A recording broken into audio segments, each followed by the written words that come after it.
sou farmacêutico e apicultor, ex-professor da Universidade sobre plantas medicinais. Sou apicultor há 16 anos e sou o presidente atual da Associação de Apicultores de Salvador, a PISA. Também sou pesquisador na área de apicultura. Como eu já disse, há 16 anos que eu trabalho com abelhas chamadas de africanizadas. Eu fiz aqui uma experiência com um apiário na nossa fazendinha, na BR-242, município de Itaberaba. Inicialmente com 12 colmeias e posteriormente nós chegamos a 35. O apiário se forma de duas maneiras. Ou você faz as capturas na sua área, ou então você compra esses enxames. No primeiro caso, nós saímos e procuramos descobrir onde é que tem enxames naturais, que ficam geralmente dentro de ocos de árvores, em caixotes abandonados, em latas abandonadas, etc.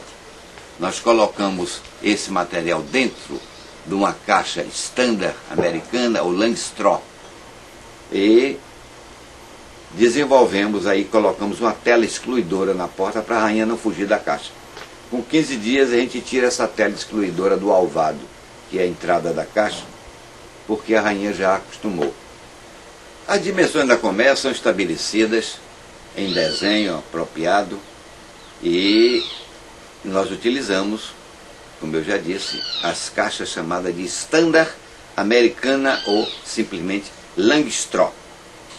Essa caixa tem 40 centímetros de altura por cerca de 45 de largura, 60 de comprimento. Langstroth era um reverendo americano que descobriu uma coisa importantíssima na criação de abelhas, que é o espaço abelha, isso é, a distância entre um favo e outro, que é de 9 milímetros. Esse apiário deve ser colocado com as caixas voltadas para o poente, isso é, ligeiramente voltadas, uma vez que o nascente deve bater de um lado da caixa, geralmente do lado direito. Em seguida, colocá-las 10 metros uma da outra. Esses 10 metros são suficientes para que, nos trabalhos de manejo, uma colmeia não interfira no trabalho da outra.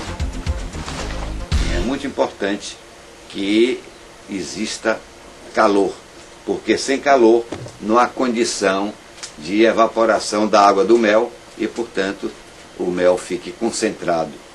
Na Amazônia, por exemplo, não há possibilidade de se criar abelha de ferrão, porque a umidade lá é acima de 80% e o mel, portanto, não fica grosso, não tem densidade apropriada. A flora ideal seria a nativa. A plantada nós chamamos de monoculturas, ou diculturas, ou triculturas. Tem um perigo do que aconteceu na Argentina com a flora de laranja. Os laranjais de lá foram submetidos a um processo de expurgo de doenças, pulgões, etc., com BHC. E este mel saiu contaminado com BHC, enquanto que na flora natural isso não existe. O mel tem muitas propriedades. É um energético natural. Ele contém aproximadamente 382 substâncias ativas, entre elas ácidos orgânicos, fermentos, açúcares. Entre os açúcares, o que prepondera é a glicose. Cerca de 75% do mel é representado pela glicose. É o energético mais completo que existe. Nos apiários mais desenvolvidos tecnicamente, nós temos, em primeiro lugar, a geleia real, que pode ser misturada ou não ao mel. Geralmente é misturada ao mel na proporção de 1 a 2%. Depois você tem o mel, que deve ser bem processado, bem filtrado, decantado, etc.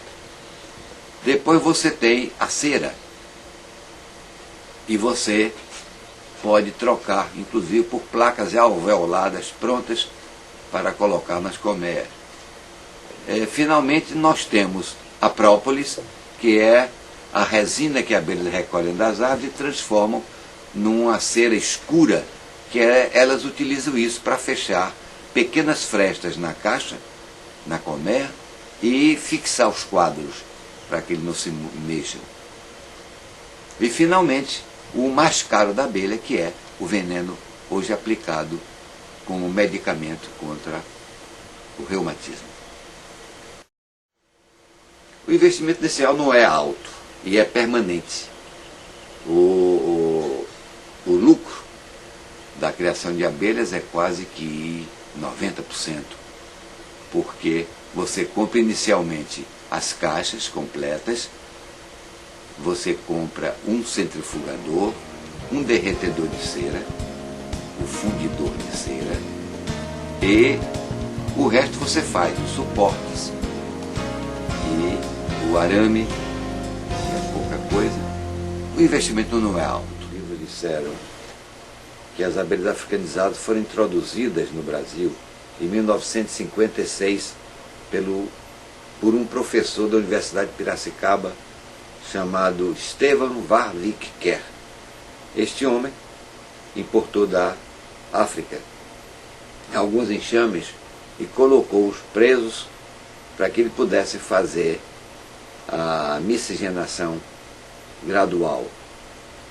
Não se sabe bem o porquê essas abelhas fugiram e saíram atacando outros apiários de abelhas italianas e mansas e matando gente e bichos.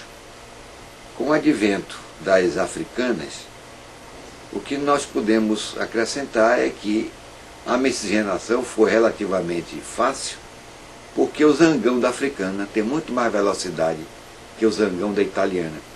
Então toda rainha virgem que saía para cruzar, para fecundar, era atacada imediatamente por zangões africanos. Daí nós tivemos uma verdadeira revolução na apicultura nacional, e hoje nós podemos dizer que os melhores técnicos na nova apicultura com abelhas africanizadas é o brasileiro. A nossa abelha é africanizada. A abelha africana original é a Apis mellifera scutellata.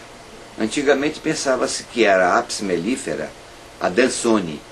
Posteriormente, verificações mais precisas do biotipo dessa abelha, veio a elucidação da variedade, que é a scutellata. É a abelha que tem um ferrão um pouco maior que a italiana, e são muito mais agressivas. Entretanto, são altamente produtoras. A africana chega a produzir 100 quilos colmeia ano. A nossa italiana produzia 20 quilos colmeia ano. A nossa mestiça está produzindo 40. Olha, as pesquisas andam hoje em grau elevadíssimo. Eles estão hoje conduzindo as pesquisas no sentido de obter a Apis mellifera, o clone da Apis mellifera, sem ferrão. Os franceses já tiveram algum resultado e as pesquisas continuam. Seria o ideal, porque a produção mundial praticamente iria quintuplicar.